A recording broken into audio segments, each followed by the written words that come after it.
Hey all, how you doing today? CVMG back at it again with the top 23 mobile RPGs of 2023 so far. Ranging all the way from idle gacha to MMO hero collectors, we got a fair amount of games to cover, so I'm just going to get straight into it. But first I'd like to shout out some honorable mentions, including Rise of Cyber and 7 Deadly Sins. These games are legendary in their own right, but unfortunately Rise of Cyber is still in its early phases and I don't want to judge it right away. I haven't gotten around to 7 Deadly Sins yet, but I am constantly being reminded to try it, so I felt the need to mention it. Now with those out of the way, let's dive right into the top 23 mobile RPGs of 2023 thus far.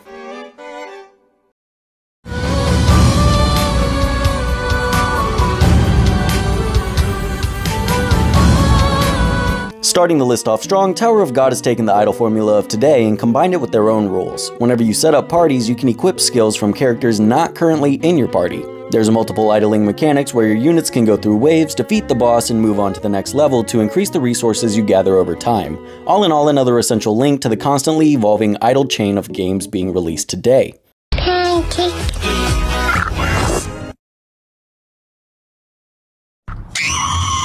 Landgrisser is a faithful remaster that brings together two of the most important titles in the history of tactics RPGs. The updated visuals and illustrations of the collection make it accessible for new players, but the mechanics stay loyal to the original for longtime fans. This is a great game that offers hours of fun with unique characters and story that's affected by player choice to dictate the tides of war. I could easily recommend it for anybody looking to scratch that retro JRPG itch.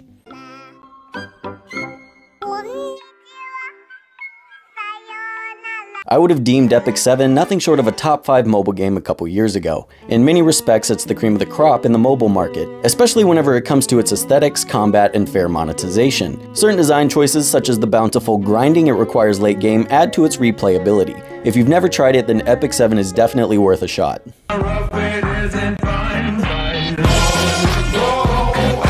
Old school RuneScape is like a king-sized buffet. I've played OSRS for years now, and I still feel like I'm barely even coming close to knowing what I'm doing, which has been really awesome. This is a timeless gem that needs no further introduction. Decades after conception, this game still dominates the market in terms of innovation and content. What? No, it's not even mine! Summoner's War Chronicles is a fantastic new addition to the Summoner's War franchise. While it may not appeal to all fans of the MMO space, it's definitely going to entice more fans of mobile gaming into bigger and broader open worlds. Characters are already fully fleshed out and your whole team follows you around in-game. It's still early in the meta development, but there is definitely loads of new experiences awaiting us in future updates.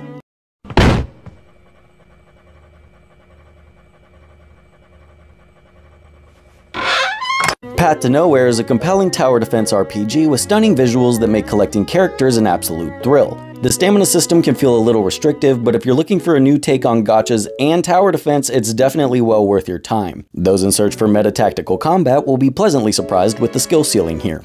Hi!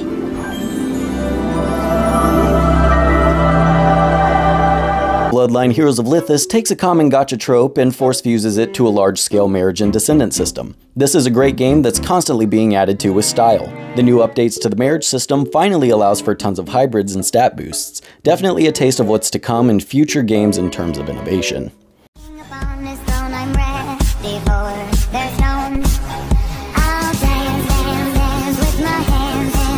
Raid Shadow Legends may surprise you to find out it actually offers an interesting and well thought out turn-based experience. The champion's viability can vary vastly from the low tier heroes to the high tier ones. The YouTube advertisement space has labeled this game as lame for meme culture, but despite that, this is still a perfectly valid mobile game with all of the core gacha RPG essentials. It's definitely worth downloading if it was for whatever reason overlooked previously. Find one of these lying around again, I swear to God, I will stop being so polite. Get the fuck. Dragon Ball Z Dokkan Battle is a game made up of many faces. In part, it's a title in which you have to collect and unlock new cards and characters to create the perfect DBZ team. You can form teams of very different characters such as Frieza, Yamcha, and Vegeta. It's a part puzzle game and a part board game. All of this is obviously accompanied by fights and special moves that could excite fans of the series. It should be noted that in order to face the most demanding challenges, we will be forced every now and then to submit to the strict rules of grinding, like repeating the simple fights over and over again so as to level up and be able to reach the tougher fights. Well, let me take the wheel. It's too fast!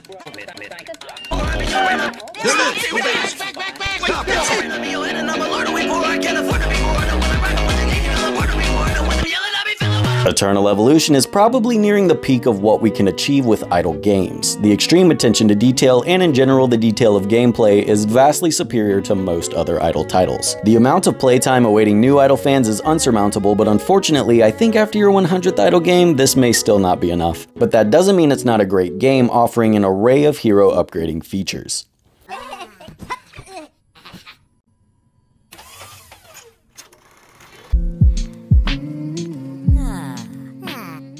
Disney Mirrorverse is an excellent example of how to introduce the fandom to mobile games. Most times franchises try to force their characters into every game they can as a collaboration, but Disney takes the reins and lays out their universe in all of its glory on the Play Store. The combat is extremely fast-paced and more unique than the usual turn-based combat. The skill ceiling allows for low-level accounts to completely obliterate the content, while some of the heavy spenders used to idle combat may see more of a challenge.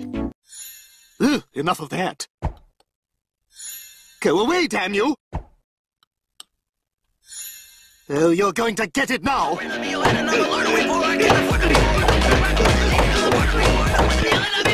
Diablo Immortal is in a perpetual limbo yet again due to trend culture. By far one of the most popular games to hate on, but whenever you peel back the layers of this onion, you'll find a golden opportunity. The dungeon crawling formula was heavily popularized by Blizzard decades ago. It goes without saying there's not a single other dungeon crawler on the Play Store that competes in terms of technological advances within the genre. Pay to win has been a popular topic of debate against the game, but if it's not an issue for every other game on the list, which are also mostly heavily pay to win, then it should not be an issue for Diablo either.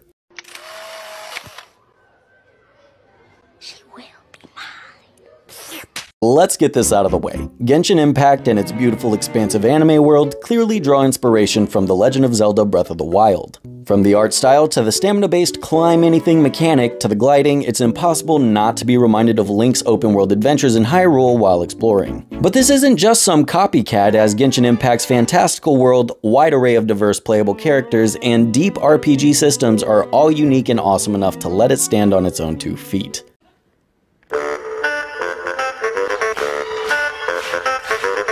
Chronicle of Infinity is probably the closest you'll get to a modern Diablo-style combat system. A large portion of the gaming experience is micromanaging nearly 30 upgradable functions. The appeal of this game is the astronomical increase in power every single day. Increases so large that they're forced to limit your daily progress. Controller support is very lacking, which unfortunately is an oversight in functionality. For a game with such stunning graphics, it's a shame to be forced to set the graphics to low for fear of burning your fingertips on your phone screen. But if you're running the game on a high-end device, then it offers a top-notch experience.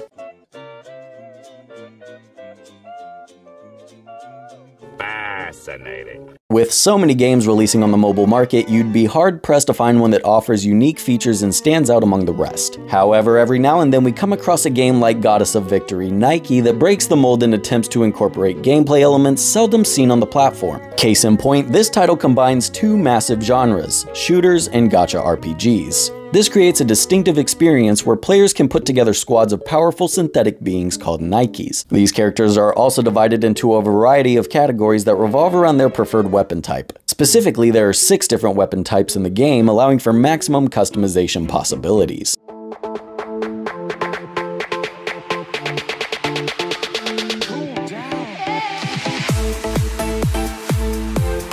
Role-playing games and mobile platforms are by tradition a match made in heaven. Think perfect partnerships, Sonic and Tails, Guga and Steak, Cloud Strife feeling sorry for himself. The genre in its traditional form works perfectly on a tablet or phone. It has a slower pace and a more methodical nature of building up teams so that you can tackle progression for hours on end. It has a rich history backing it and gives fans plenty of options within its sandbox. It also manages to respect your time thanks to an auto-win option that shortcuts fights for you, chowing heavily on your allotted daily energy. Well played, developers. Okay, boys, here we go.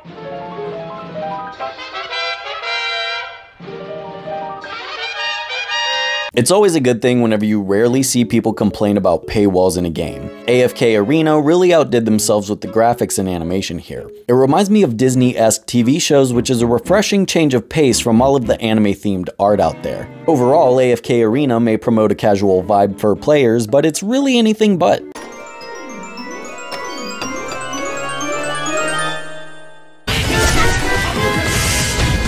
Once again, we've reached the modern era of 2023 idle games. While on a downward slope, the idle community will likely never truly die. There will be idle games for years to come. Street Fighter Duel makes their own game first, idle function second. The team combinations you use alter your combos in battle, allowing for a vast experience of theory crafting and team building. But for what it's worth, this is probably the most viable modern idle game.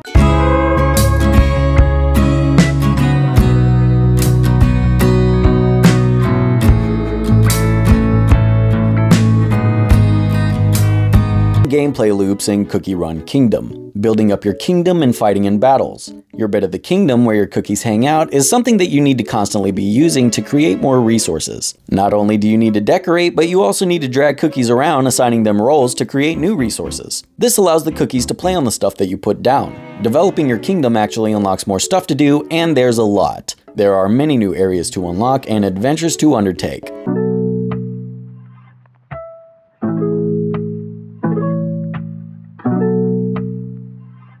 Dissidia Final Fantasy spins many plates at once. As a team-based arena combat game, it creates some interesting battles. Sure, it's not quite as tight as the last PSP iteration, but it nails that arcade feel and looks fantastic. There's a ton of characters to experiment with too, most of which feel properly incorporated. On the well gon' hit me, bitch. I remember days I was thuggin' on this bitch. She the finest, that's my finest hoe. Send her to the street like work the block. Those looking for an opportunity to build a world while destroying someone else's will find Clash of Clans a very appealing package. There are surprisingly deep layers of strategy to dig through despite the common consensus that it's a casual game. You can always go out and attack either NPC goblins in a single player map or battle other players on their own territory. It's a fine compromise that allows inexperienced players to practice against easier challenges and hardcore players to test their mettle against a living, thinking person. Deploying troops is usually just a case of tapping on various spots on your screen and letting them do the rest of the work, but there's strategy involved in the actual placement too. Luca. Bueno. Pinyu. Bueno. Pinyu. Bueno. Albion Online is a gratifying sandbox adventure game with complexity. You can make your own story and you don't need a questline to follow. There's a good chance that you'll enjoy this if you're into MMORPGs where you can chart your own destiny. They seem to have struck a wonderful balance between pointing players towards activities and letting them wander and find adventures on their own. It's a great concept and it's one of the very few MMORPGs thriving on the Play Store. If you're looking for something a little different that allows you to play your way, then Albion is definitely for you, especially if you like isometric views and the brutal PvP. He's a human. You're a mermaid. But that doesn't make us enemies.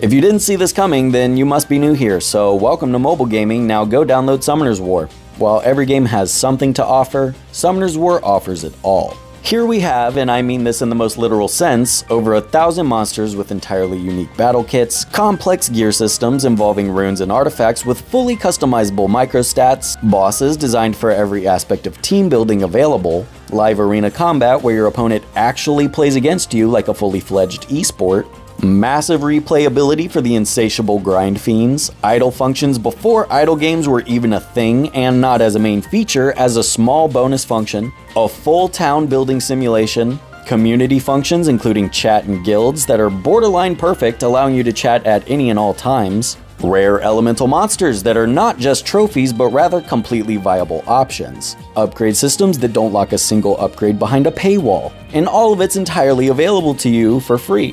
If you have less than a year of playtime on Summoner's War, then you have little to no playtime on Summoner's War. I highly recommend anyone new to mobile gaming to download this for first-hand experience of every mobile gaming system you will experience in the future. And if you've played it in the past, then I would again urge you to come back and experience all the new updates that they're constantly releasing. Summoner's War, in my opinion, is truly the greatest mobile RPG of all time.